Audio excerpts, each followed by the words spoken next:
aulas de biogeografia que você venha a entender muito bem explicado, todas as teorias, todos os conceitos, como a biogeografia ela é organizada dentro da ciência geográfica, e espero que eu contribua bastante para o seu conhecimento, principalmente em geografia física, beleza? E na primeira aula de hoje, eu gostaria de fazer uma enfatização sobre a construção da geografia física, né, para a gente chegar na grande ciência que é a ciência biogeográfica, beleza? Nessa introdução, né, nós vamos apresentar aqui como livro base, né, da nossa aula Biogeografia e Paisagem, de Messias Modesto do Passos, de 1988. Então, o livro que eu estou utilizando para essa aula é Biogeografia e Paisagem. É um livro que não existe mais para vender, mas eu tenho uma cópia dela, né, que é muito fundamental para a gente começar a entender o que significa biogeografia e por que é tão importante, né, nós trabalharmos a questão da paisagem dentro do campo biogeográfico. A construção da geografia física, né, eu gosto muito de enfatizar isso, de falar um pouco sobre isso, porque todos nós, nos nossos cursos de geografia, nós temos uma introdução à geografia, à ciência geográfica. Mas quando a gente vai percebendo, né, dentro dessa disciplina, que todo o contexto que é criado, ele é mais voltado, né, para a questão humana, né? Então, geralmente, os estudos, né, de introdução à ciência geográfica, ela é mais voltado para a área humana do que para a área física. Acabamos esquecendo que a geografia, né, ela é uma conjunção, um conjunto de elementos tanto naturais, primeiramente voltado para os elementos naturais, algo que já veio da natureza, a primeira natureza, e que é, né, transformada, modificada, né, pela questão humana. Então, como o Milton Santos fala, né, nós temos uma primeira natureza. Essa primeira natureza é aquela que ainda não foi modificada, não foi transformada. E a segunda natureza é aquilo que vai sendo, né, natural, artificial para o homem. Então, muitas das disciplinas de introdução à ciência da geografia, ela não entra, né, num contexto da construção epistemológica da geografia física, tá certo? Então, o Messias ele vai mostrar essa construção da geografia física que é muito, de vez em quando, pouco enunciado, né, nas ciências, né, nas disciplinas de formação do pensamento geográfico voltado para a geografia física. Claro que atualmente, né, temos alguns cientistas, principalmente brasileiros, que têm, né, resgatado um pouco dessa epistemologia voltada, né, para a primeira natureza, geografia física, geografia dos elementos, né, dos fenômenos naturais.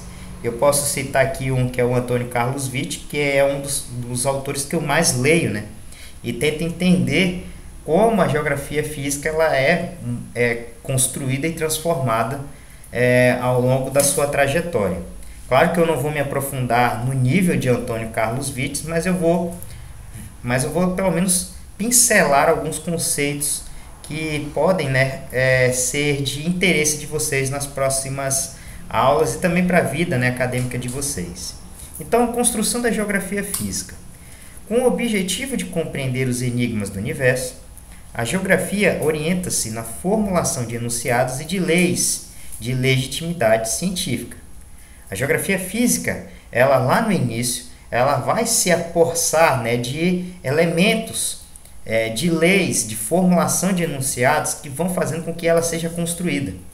O exemplo dessa construção metodológica da geografia física é o uso da cartografia, são as análises, né, dos viajantes, a geografia dos viajantes, né, principalmente de Alexander von Humboldt e de Ritter, os grandes descobrimentos que também impulsionaram, né, esse estudo voltado para a natureza, os grandes descobrimentos, e a posteriori, né, a junção de todas essas descobertas na institucionalização do ensino geográfico nas universidades.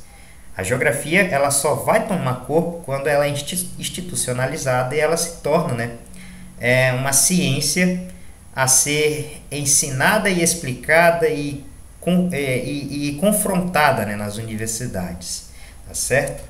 Então, a gente tem aqui na construção da nossa geografia física, de acordo com Messias Modesto, a construção da geografia física clássica, né, a geografia clássica, e da geografia moderna. Nós vamos entender um pouquinho de cada uma delas. A construção da geografia física, ela permeia primeiramente a geografia clássica. Aqui alguns eventos dentro da geografia clássica. Essa geografia clássica ela vai até o fim do século XIX. Ela é uma tradição naturalista, né? Ela é a geografia dos viajantes, aquilo que foi descoberto, foi trazido, né, das colônias e foi estudado, né, nas universidades. A primeira escola, né, a trabalhar com a geografia foi a escola alemã. Então a gente tem aqui o retrato de Alexander von Humboldt e a geografia alemã. E o que se estudava dentro da geografia clássica? Os estudos das relações mútuas entre os elementos do meio e a sua repartição mundial, ou seja, a determinada planta ela fica em determinado lugar. Determinado fenômeno ele é colocado no canto A, enquanto que o outro fenômeno no canto B.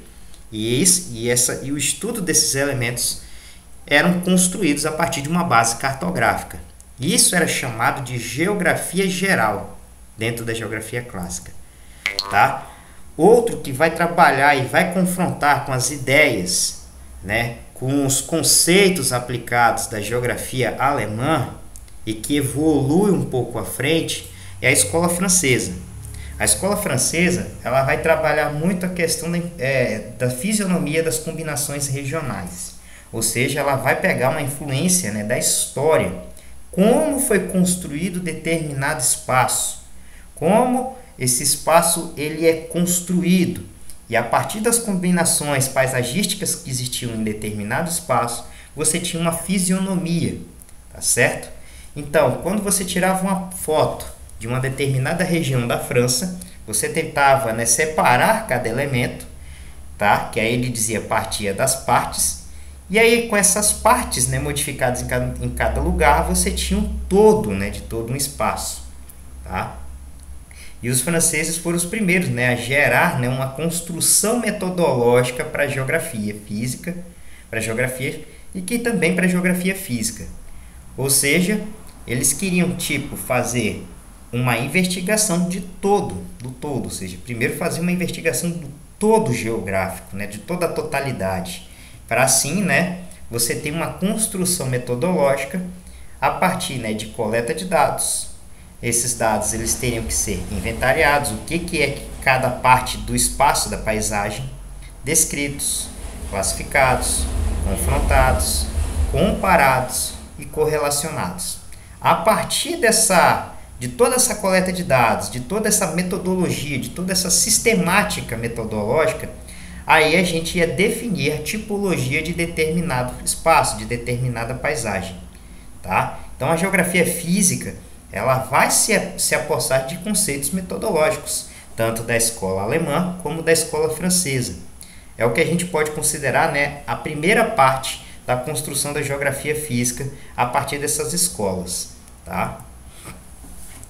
E o que acontece então mais adiante? Ocorre uma implosão da geografia física, principalmente quando a própria geomorfologia ela começa a caminhar sozinha. Quem vai fazer com que a geomorfologia ela seja individualizada, né, e fique longe, né, da geografia física é a escola americana, a partir dos conhecimentos de William Davis Morris, né, e ele vem trazendo mesmo um estudo da paisagem, principalmente a partir da geomorfologia. E então a descrição da geografia física ela vai se fundamentar mais cientificamente, visto que não há descrição geográfica sem a explicação que lhe dá sentido. Tem que ter uma fundamentação científica para a gente entender toda a descrição geográfica de um lugar, de um espaço. Só assim a gente vai dar sentido a ela, tá certo? Logo, que tipo de descrição geográfica científica a gente vai utilizar? A partir das grandes descobertas, né, da climatologia, da oceanografia, da engenharia hidrológica, já ali no final do século XIX. A climatologia moderna, principalmente a partir dos estudos regionais de Angot, os estudos mundiais marítimos de Hahn, né, a gente vai ter então os primeiros conceitos voltados para o clima do planeta. As expedições científicas da Challenger, né, que é justamente um navio, né, que fazia todo o percurso, né, ao redor do mundo, principalmente para os polos, né, tanto o norte como o polo sul, que faziam um levantamento científico em cada viagem, que vai contribuir, né, para os estudos de oceanografia de Nordenskjold, tá certo? E pela engenharia hidrológica de Baltemp-Balpré, tá? Então você tem aqui clima, você tem aqui oceanografia e você tem engenharia hidrológica, né, construindo o pensamento da geografia física no contexto de Messias Modesto. Outros que vão contribuir, os estudos de enchente Surrey, né, na França, a botânica de Flahaut, tá certo? E tanto a botânica como os estudos zoológicos de Queneau vão fundamentar no pensamento biogeográfico, que é, né, uma das grandes ciências da geografia física. Mas o que vai mais mesmo impulsionar, além desses estudos de descrição geográfica, de uma descrição científica geográfica, é o grande livro de Emmanuel de Martonne, tá? Que se chama Traité de Géographie Physique, tá? Que é esse livro aqui, é um tomo de 3 volumes, tá? Onde ele vai apresentar dentro do seu estudo toda uma fundamentação da geografia física, a partir de uma elaboração de climatologia e estatística, de geomorfologia, de biogeografia e principalmente, galera, de uma orientação metodológica tradicional a partir de croquis, exploração do terreno, cartas, perfis, bloco diagramas, fotografias do solo e depois as fotografias aéreas. Tá certo? Esse era o primeiro contexto fundamental de descrição científica da geografia a ser colocado, né, em um único livro, que é esse Tratado de Geografia Física da Escola Francesa de Emmanuel de Martonne.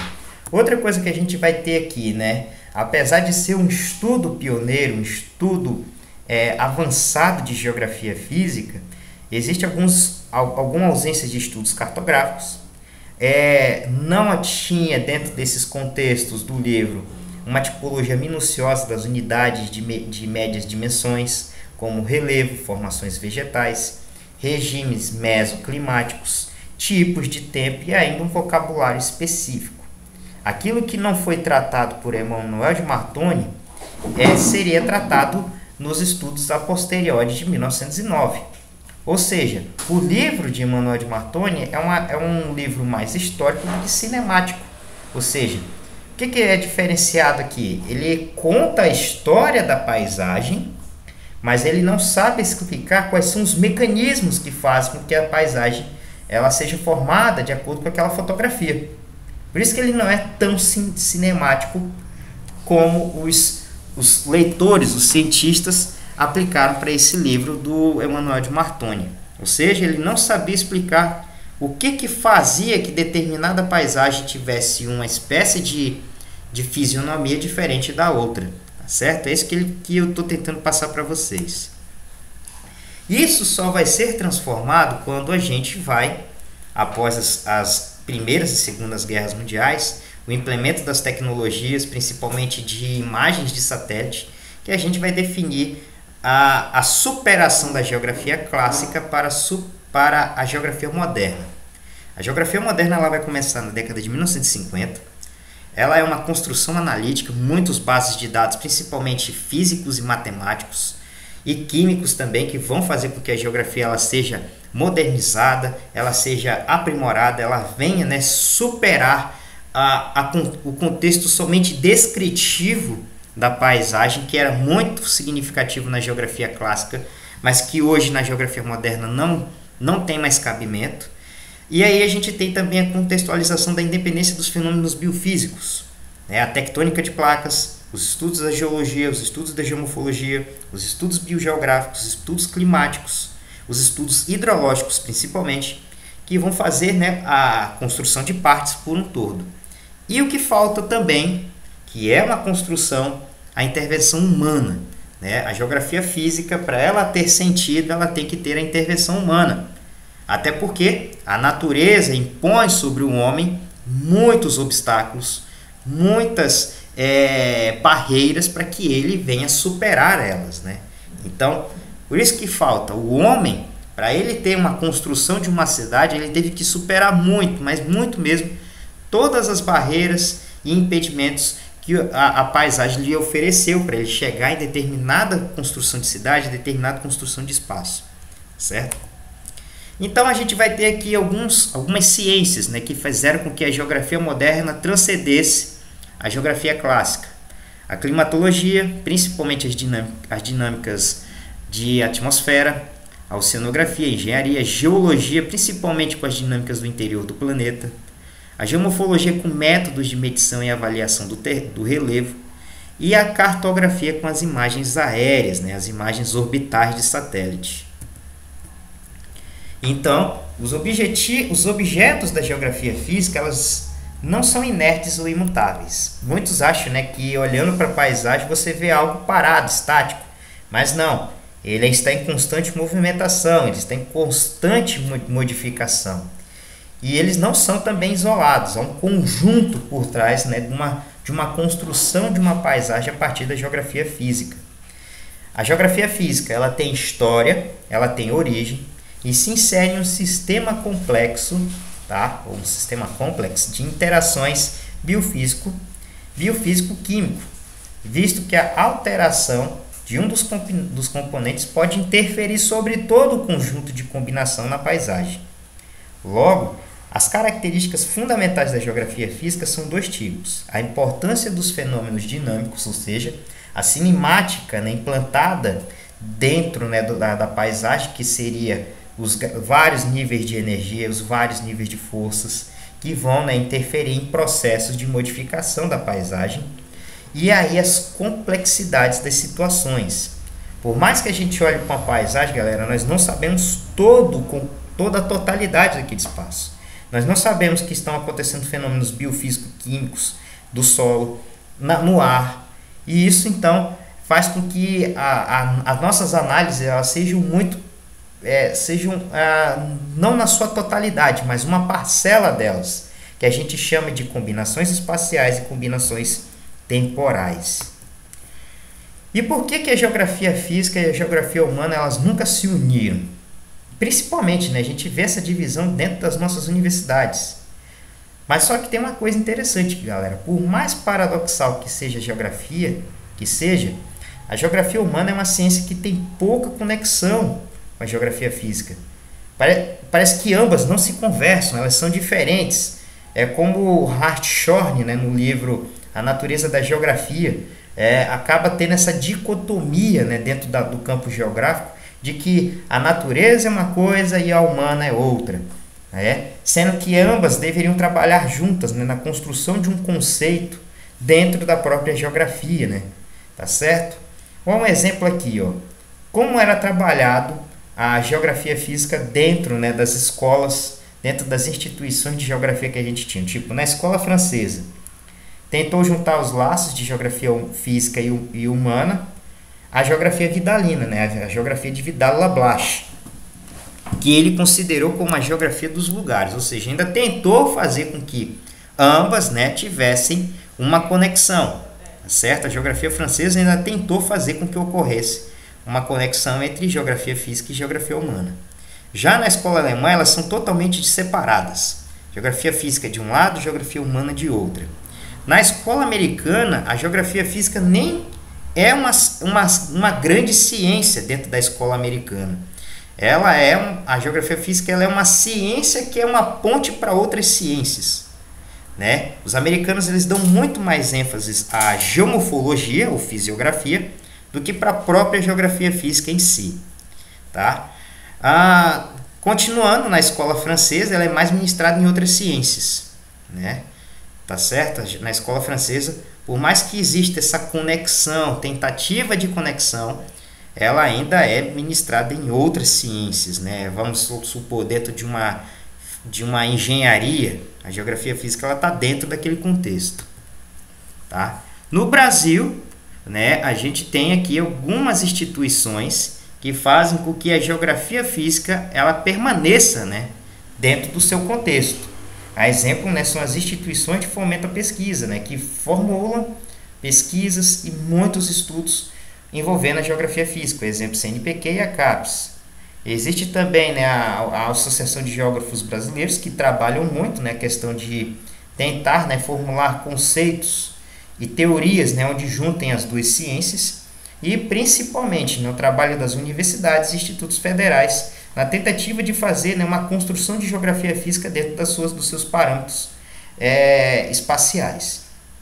Logo, materializa-se mais um conteúdo disciplinar, onde se configura uma disputa no sentido de ampliar o social e restringir o natural. O que acontece com a geografia física no Brasil também? No Brasil, a gente tem uma amplificação mais do contexto social da geografia do que o contexto natural. Mas esqueçamos, né, que dentro de um contexto social tem um rio. As pessoas que moram nas beiradas dos rios sofrem com as vulnerabilidades, né, de lugares, principalmente onde estão morando em morros, e o social ele não pode ser aplicado distante do natural. Haja vista que muitas pessoas vivem hoje em áreas, né, de risco, né, como beiradas de rios, morros e assim em diante, né? Na verdade, os geógrafos fecham estudos baseados exclusivamente em aspectos históricos, sociológicos e econômicos. E os geógrafos menosprezam o principal meio de conhecimento que eles têm domínio, que é o meio físico. Certo? Nós voltamos muito mais para os aspectos históricos do espaço, sociológicos do espaço, econômicos do espaço, mas não nos damos uma fundamentação para o meio físico. É importante que a geografia seja fiel ao seu papel de estudo das relações homem-meio. Esse é o principal estudo da geografia. Como ocorrem as relações entre o homem e o seu meio. Isso é uma construção de geografia física, isso é uma construção de geografia humana, isso é uma construção de geografia. Certo? E aí, como diz, né, Marc Sorre, né, um francês, o meio físico, primeiramente, galera, para se ter uma cidade tem que superar o meio físico. Para se ter uma construção tem que superar, né, as adversidades de terreno, de clima. Para se ter plantação de determinado produto agrícola, nós temos que ter um estudo do solo, um estudo de quanto de potencialidade de água, de clima e assim diante. Então, o meio físico impõe sérias limitações biológicas ao homem enquanto ser vivo. Apesar dos avanços técnicos, principalmente para superar muitas limitações ecológicas e geográficas de determinados meios, estes continuam apresentando limitações, tá certo? Ninguém consegue ainda até hoje superar o clima, entendeu? Ninguém consegue até hoje superar um morro, ninguém consegue até hoje superar um terremoto, tá? Porque para superar essas limitações tem custos. E aí que entra, né, a questão, que custos são esses? São os custos, né, de entendimento do seu próprio meio. E o estudo do próprio meio é uma construção da geografia física. Para o homem ocupar determinado lugar, ele precisa conhecer o seu espaço. E o seu espaço natural é a principal forma de saber o que ele é e como ele ocupa. Para ele ocupar, tem custos econômicos por trás disso. Então, para a gente superar a natureza, a gente precisa superar as limitações que a natureza nos impõe, porque são muito caras, galera. E assim encerra a minha aula de hoje. Agradeço imensamente e até a próxima.